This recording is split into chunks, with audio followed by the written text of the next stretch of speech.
Today's devotion comes from Luke. We moved through Mark pretty quick. Mark doesn't tell a lot of parables. It's a very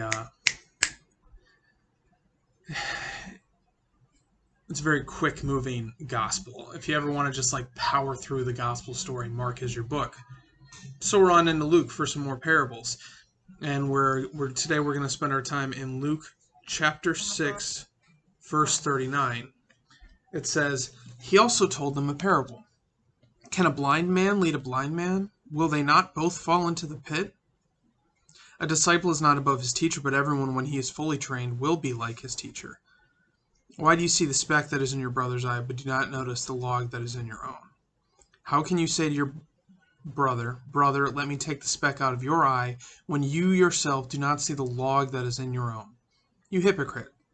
First take the log out of your own eye, then you will clearly see to take the speck out that is in your brother's eye." If you're following along with, if you're watching this on YouTube and you like look in the description, in case you never noticed, the description is always the Bible passage I'm operating out of. I kind of flubbed the end of that one a little bit, but we got the point across. Anyway, so what this is talking about at its core is hypocrisy. And this is, I know I've talked about this before, but it's worth repeating. We're not called to, however you want to phrase it, just say you do you, stay in your lane. Like, we're not called to completely ignore sin on our brother's part. Okay, we are called to take care of our brother, to build up our brothers and sisters. So if I see someone who I know they're operating contrary to God's will for their lives, because I care for them, I am going to say something. What this is saying is, like, get your own house in order first. And I think an easy example would be this, okay? If someone struggles with an addiction to, let's go pretty extreme, to meth. They're addicted to meth, okay?